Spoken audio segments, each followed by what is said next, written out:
Everybody, today we are reading Freedom Over Me, 11 Slaves, Their Lives and Dreams Brought to Life by Ashley Bryan.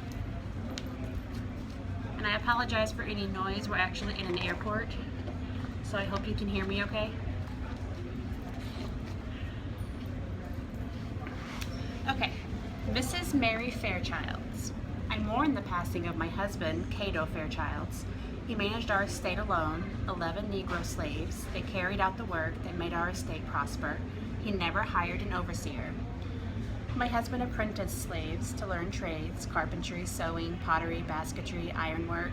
Once our estate was established, Mr. Fairchilds loaned our skilled slaves to neighboring estates. The earnings came to us. The profits increased the value of our estate. Life here without my husband would be impossible for me. I trust our slaves, but I hear stories of runaways, of slave insurrections. I would not feel secure. I'm having the estate appraised. After the sale, I will return home to England, where I may live without fear, surrounded by my own good British people.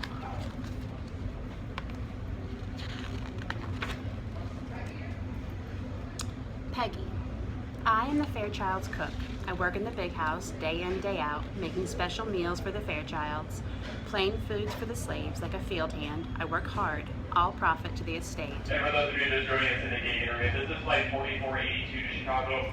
Mrs. Fairchilds praises my cooking. She often chooses a menu and invites friends to show off my skills. Afterward, I sneak leftover food to the slaves. As cook to the Fairchilds, I am free to wander the estate gardens and the woods. I learn about local plants, plants for cures, sarsaparilla and chamomile roots, spruce and buttermilk roots. The spices I gather add flavor to the meals I cook for the household. Wandering the estate woods reminds me of the woods at home in Africa. Often I relive that day our village was raided. My father was killed, my mother and I captured, sold to white slavers. My mother and I survived the dreaded crossing to America. So many others died, crammed in the filthy holds of the vessel. The vessel docked. We were sold on the block.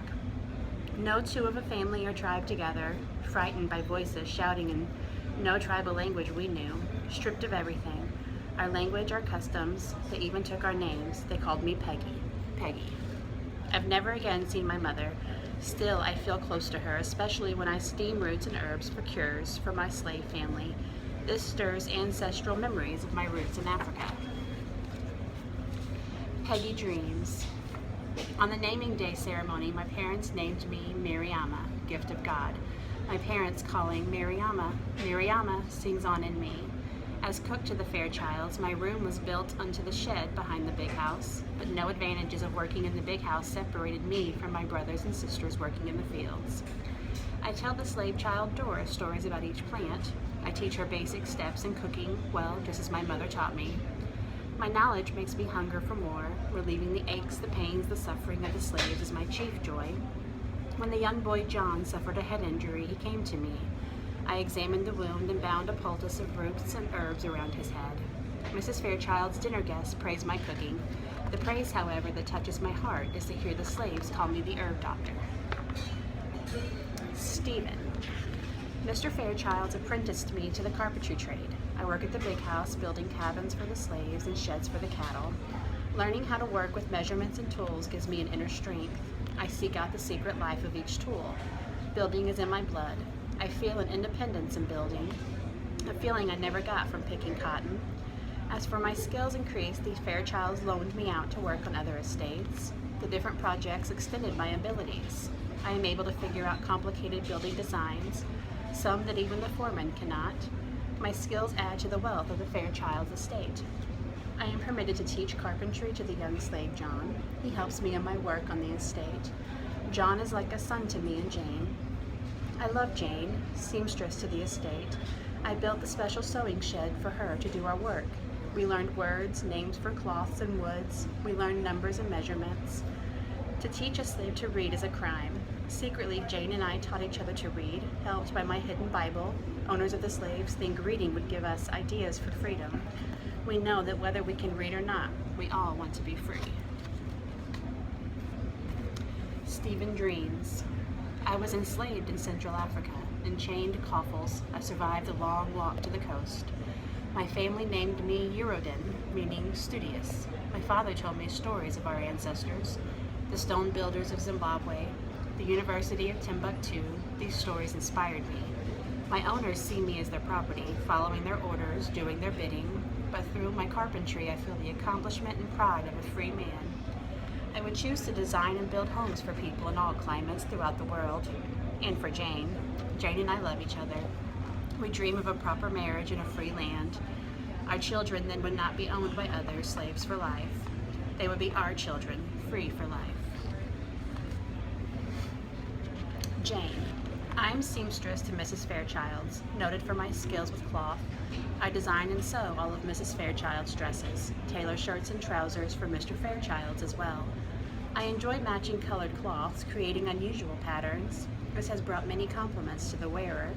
Some deep remembrance of woven African cloths lives on in me. There were so many requests for my sewing from Mrs. Fairchild's friends. Mr. Fairchild's had Stephen build a separate shed as my workplace. I love Stephen. He's a carpenter to the estate. He stands tall and walks like a free man. Slaves whisper stories they've heard of runaways, those who made it. Heartbreaking stories of those caught, returned to slavery, and brutally punished.